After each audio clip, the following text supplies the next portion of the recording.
Everyone, good morning. मैं Pravesh Sharma, welcome back to my channel.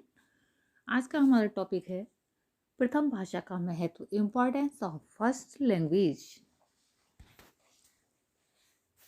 प्रथम भाषा विशेष रूप से महत्वपूर्ण है क्योंकि बालक जब जन्म लेता है तो माता की भाषा को ही सर्वप्रथम सीखता है। इसीलिए माता और मातृभूमि वंदनीय होती है। ये बालक की शिक्षा का आधार होती है। हमारी शिक्षा का कोई भी उद्देश्य क्यों न हो, उसकी प्राप्ति में प्रथम भाषा का स्थान सर्वोपरि होता है, क्योंकि जब बालक घर से निकलकर विद्यालय की ओर बढ़ता है तब उसे मातृभाषा यानी कि जो मातृभाषा माँ की भाषा है उसी के आधार पर उससे कुछ भी प्रश्न पूछे जाते हैं, उसको कुछ निर्देश दिए जाते हैं, कुछ सिखाया जाता है। वह सब क्या होता है कि प्रथम भाषा ही या कहीं प्रथम भाषा का ही रूप होता है। प्रथम भाषा का ज्ञान जो है विकास के लिए आवश्यक है। प्रथम भाषा के ज्ञान के अभाव में शिक्षा का विकास असंभव है। इसी कारण आज संसार के सभी देशों में प्रथम भाषा के महत्व को समझते हुए, जो प्रथम भाषा है उसी के महत्व को समझते हुए इसी के माध्यम से शिक्षा देने का प्रयोजन बनाया गया है। प्रथम भाषा के महत्व को हम कुछ बिंदुओं के रूप में परिभाषित कर सकते हैं या कहें व्यक्त कर सकते हैं। सबसे पहला इसके अंतर्गत पॉइंट आएगा प्रथम भाषा और छात्रों का शारीरिक विकास, first language and physical development of students. शारीरिक विकास के लिए जितना आवश्यक पौष्टिक भोजन होता है उतना ही आवश्यक पूरी नींद लेना और प्रसन्नचित्त रहना होता है। इस आवश्यकता की पूर्ति में जो है प्रथम भाषा ही सहायक सिद्ध होती है। माताएं शिशुओं को संगीत प्रधान ध्वनियाँ यानी कि लोरियों के उच्चारण द्वारा उन्हें प्रसन्न करती हैं और निद्रामग्न करती हैं। कहने का तात्पर्य यहाँ पर ये है, जब बालक छोटा होता है तो उस समय माताएं जब उन्हें सुलाने का प्रयास करती हैं तो मातृभाषा में ही लोरियाँ सुनाती हैं और बालक को निद्रा आ जाती है। इसीलिए प्रथम भाषा को पालने की भाषा भी कहा जाता है। बाल्यकाल में बच्चे अपनी तोतली बोली में बातचीत करते हैं और सभी के मन को प्रसन्न कर देते हैं। प्रथम भाषा के सामान्य अध्ययन के पश्चात जब बच्चे उनके साहित्य के अध्ययन की ओर बढ़ते हैं तब उन्हें सच्चे आनंद की अनुभूति होने लगती है। हम देखते हैं कि कृष्ण भगवान की जो बाल लीलाएं हैं उनका वर्णन किया है सूरदास ने, और जो है उसके बारे में बताया है कि कैसी बोली बोलते हैं और आनंदित करते हैं माता यशोदा और अपने पिता के लिए। नेक्स्ट पॉइंट हम देख रहे हैं प्रथम भाषा और छात्रों का बौद्धिक एवं मानसिक विकास, first language and intellectual and mental development of students. मानसिक एवं बौद्धिक विकास की दृष्टि से भी प्रथम भाषा अपना महत्व रखती है। मानसिक विकास के लिए सबसे पहली आवश्यकता विचार शक्ति का होना है, क्योंकि जब किसी के पास विचार शक्ति है तो वो है अपनी मातृभाषा का जो है अच्छी प्रकार से प्रयोग कर सकता है। और विचार तथा भाषा का अटूट संबंध तो है ही। विचार भाषा को जन्म देते हैं और भाषा विचारों को जन्म देती है। जिस व्यक्ति के पास जितनी सशक्त भाषा होगी उतनी ही सशक्त उसकी विचार शक्ति होगी। विचार शक्ति के अभाव में मानसिक विकास असंभव होता है। गांधी जी ने कहा है कि मानसिक विकास के लिए भाषा को जितना आवश्यक माना गया है और उतना ही आवश्यक माना गया है जितना शिशु के लिए विकास के लिए या शिशु के शारीरिक विकास के लिए माता का दूध आवश्यक माना गया है। रायबर्न अपने शब्दों में लिखते हैं, मातृभाषा की शिक्षा महत्वपूर्ण है क्योंकि प्रथम भाषा शिक्षण पर हमारे विद्यार्थियों का बौद्धिक विकास निर्भर है। बौद्धिक जीवन का विकास, ज्ञान में वृद्धि, आत्माभिव्यक्ति की क्षमता का विकास, सृजनात्मक एवं उत्पादन क्षमता का विकास करता है। वस्तुतः प्रथम भाषा के माध्यम से वह अपने साहित्य, अन्य भाषाओं और समस्त ज्ञान विज्ञान एवं विषयों को समझने में समर्थ होता है। इस प्रकार प्रथम भाषा हमारा मानसिक एवं बौद्धिक विकास करती है। इसी के साथ हम थर्ड पॉइंट देख रहे हैं, प्रथम भाषा और छात्रों का भावात्मक विकास, first language and effective development of students. बच्चे प्रथम भाषा को माता और मातृभूमि के समान बड़ी श्रद्धा की दृष्टि से देखते हैं। यही कारण है कि एक जो है प्रथम भाषाभाषी व्यक्तियों में आपस में प्रेम रहता है। वे एक दूसरे में सहानुभूतिपूर्ण व्यवहार रखते हैं, बड़ों का अभिवादन तथा छोटों को प्यार करते हैं और एक दूसरे की सहायता करते हैं। एक भाषाभाषी व्यक्तियों के बीच जो सद्भावना रहती है उस वैसी सद्भावना अन्य भाषाभाषी लोगों में नहीं रह पाती है, क्योंकि वे एक दूसरे की बातों को नहीं समझ पाते हैं। इसीलिए कलराज महोदय लिखते हैं कि प्रथम भाषा मनुष्य के हृदय की धड़कन की भाषा है।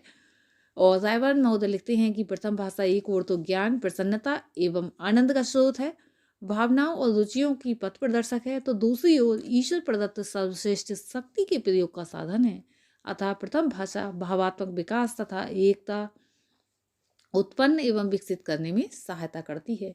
इसी के साथ हम देख रहे हैं fourth point, first language and cultural development of students, प्रथम भाषा एवं छात्रों का सांस्कृतिक विकास। प्रत्येक बालक का अपनी जो है प्रथम भाषा तथा उसके साहित्य में विशेष लगाव होता है और उसकी संस्कृति से भी विशेष लगाव होता है। साहित्य समाज का दर्पण होता है और संस्कृति समाज का ही एक अंग है।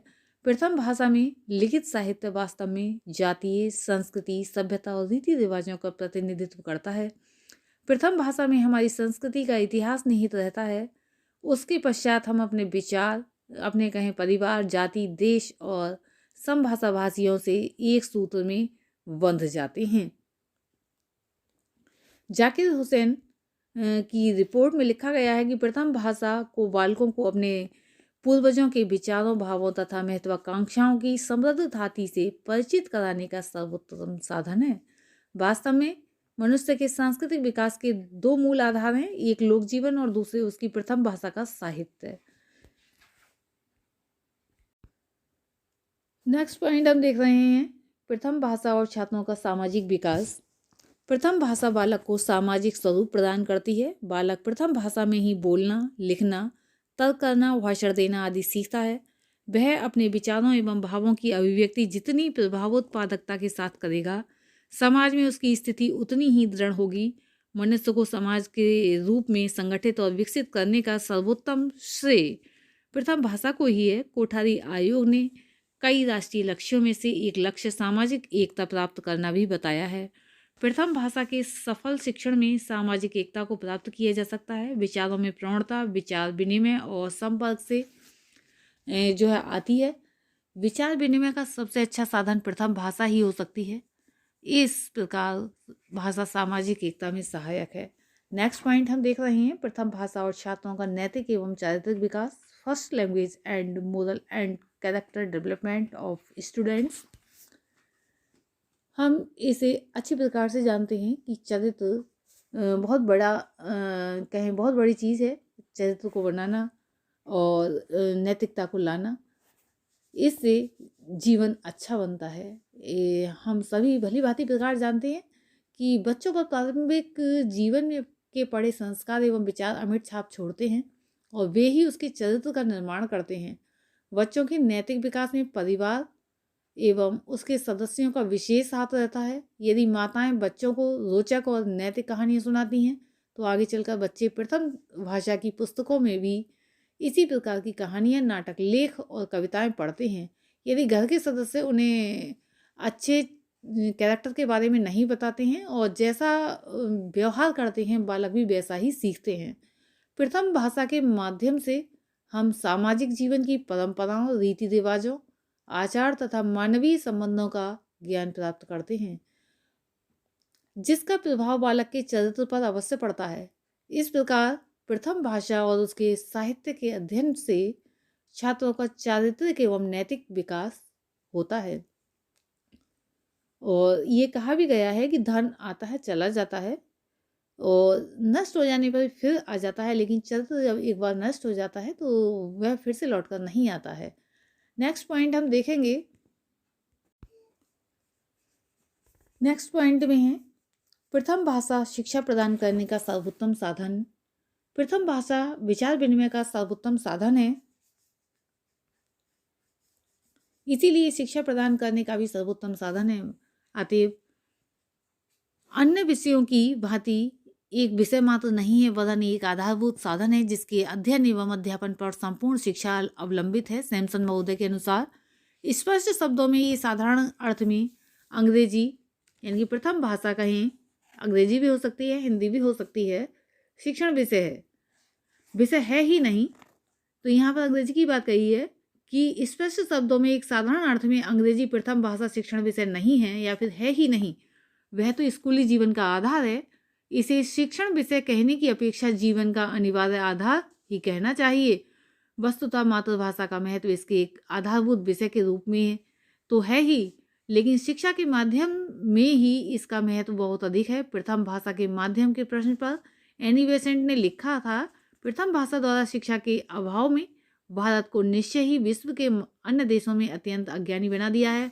यानी कि हमें अपनी भाषा का जो है हमेशा सम्मान करना चाहिए।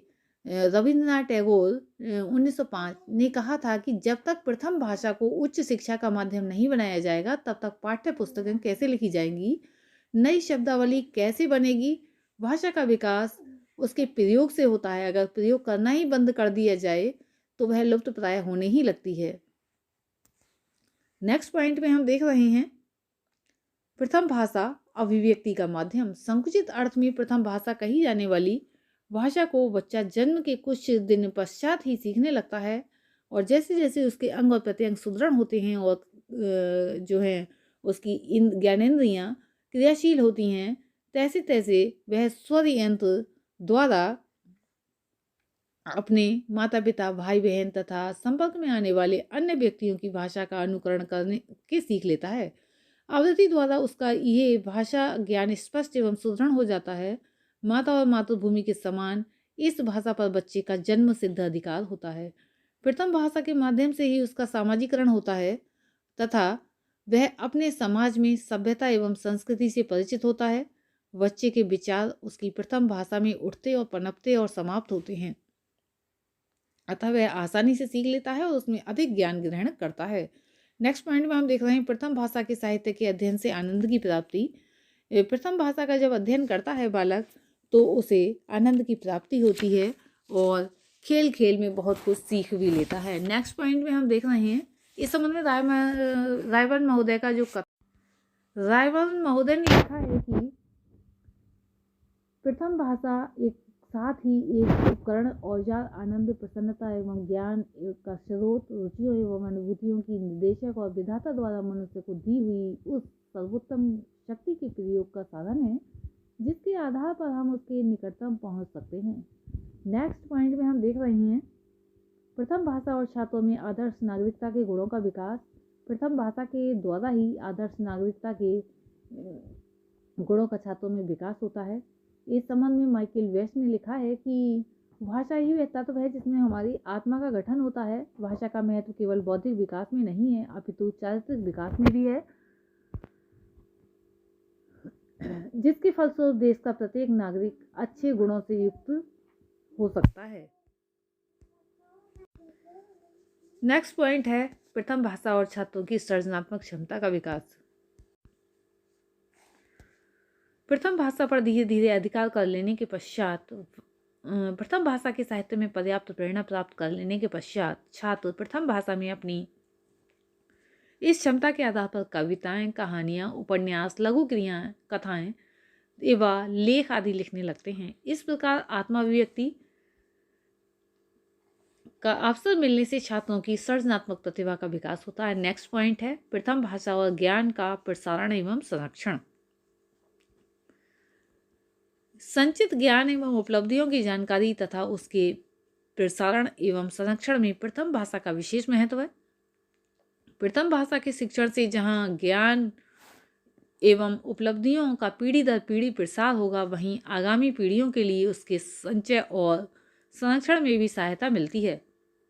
प्रथम भाषा का सभी विषयों एवं सभी प्रकार के ज्ञान विज्ञान का माध्यम अथवा कहें वाहक होने के कारण इसके शिक्षण की आवश्यकता एवं महत्व और भी अधिक बढ़ जाता है। इसीलिए प्रथम भाषा को सभी ज्ञान विज्ञान एवं सभी प्रकार की शिक्षा का आधार माना गया है। आज की इस वीडियो में हमने देखा प्रथम भाषा या कहें बच्चे की जो प्रथम भाषा है उसका महत्व, इंपॉर्टेंस ऑफ फर्स्ट लैंग्वेज। धन्यवाद।